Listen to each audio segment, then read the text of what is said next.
Now you may have noticed on the taxiway behind the IL-2 Sturmovik, small but very powerful twin turboprop transport, the M28 from PZL.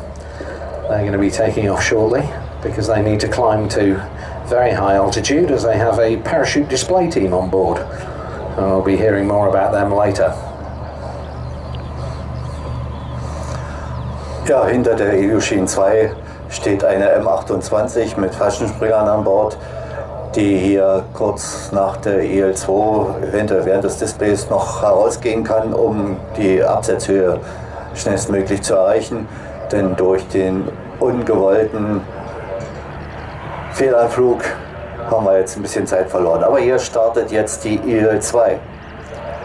Das legendäre Kampfflugzeug der sowjetischen Luftstreitkräfte aus dem Zweiten Weltkrieg, genannt der fliegende Panzer von den sowjetischen Truppen und von den Deutschen der schwarze Geld.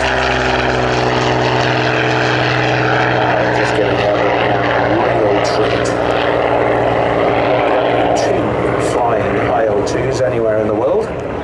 IL-2, of course, famous during the Second World War, Russian ground attack aircraft in service with various air fleets on the Eastern Front.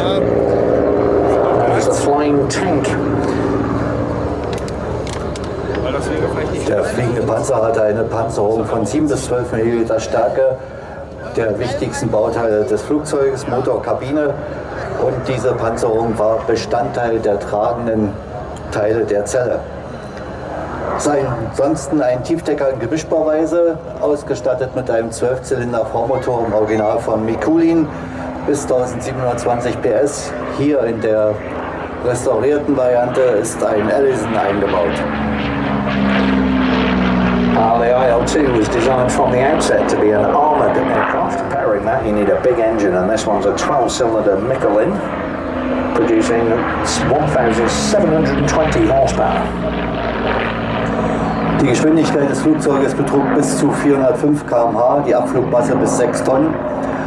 Und das Flugzeug wurde zu Anfang einsitzig und später zweisitzig gebaut. Es wurde ein Bordschütze in die Besatzung aufgenommen, der rückwärts sitzend nach hinten ein Maschinengewehr 12,7 mm zur Verbesserung der Überlebensfähigkeit des Flugzeuges bedienen konnte. Aircraft capable of a maximum speed of 405 kilometers an hour. Quite a heavy aircraft, all up weight of 6 tons. The original version, single-seat aircraft. This one, of course, the 2-seat version, with the addition of a gunner behind the pilot facing aft to protect the tail of the aircraft. Zur Bewaffnung gehörten 2 Kanonen von 20 und 23 mm, teilweise sogar 37 mm in den Flügelwurzeln, 2 MGs in den Tragflächen und an Unterflügelstationen konnten ungelenkte Raketen bomben und zum Ende des Krieges insbesondere schon Bombenkassetten mit panzerbrechenden Bomben an Bord genommen werden. Not only a powerful aircraft, also a very heavily armed one. Basically, the mission of this aircraft was ground attack to find and destroy tanks, armed with 2 cannons in the wings, either 20 or 23 mm, or all the way up to a 37 mm cannon. Pair of 7.62 machine guns in the forward fuselage, capable of carrying rockets, either 82 or 132 mm rockets, and a wide variety of bombs. And of course, in the rear cockpit, a 12.7 machine gun for the rear gunner. Gebaut wurden ca. 36.000 Exemplare, über 23.000 gingen während des Krieges verloren. Heute sind in der Welt 2 flugfähige Exemplare, eine von 2011 in Novosibirsk restauriert, die zweite im vorigen Jahr. Die erste fliegt in den USA, die zweite haben wir heute hier. Incredible. 36,000 of these aircraft were produced. Probably one of the most produced aircraft of all time.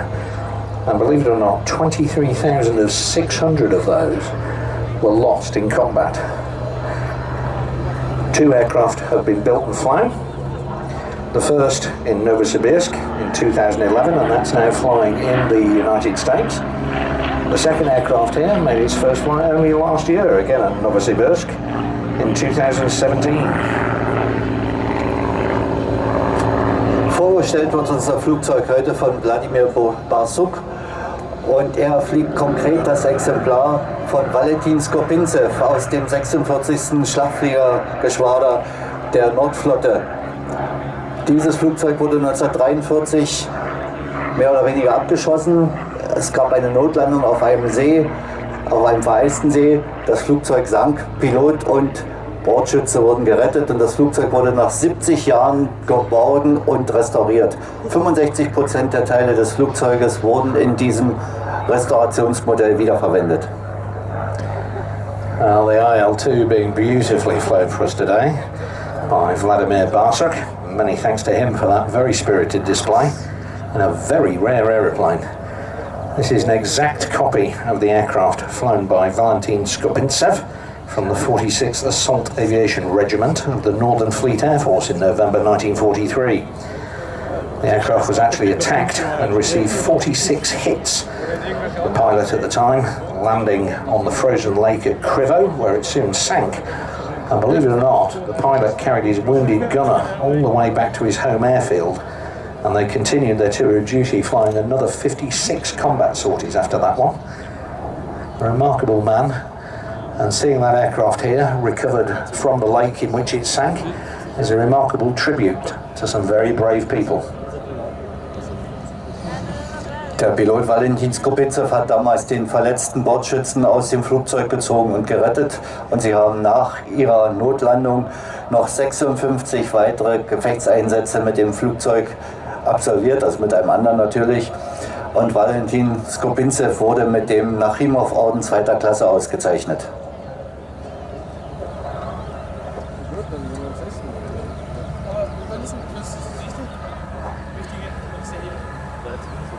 The aircraft was fitted with a pair of PT6 turboprops, each producing 935 horsepower and giving the aircraft a remarkable short takeoff and landing capability. Diese Maschine wird jetzt auf 5000 Fuß steigen und wird diese nach ca. 4 bis 5 Minuten erreicht haben, um dort Fallschirmsprünge abzusetzen.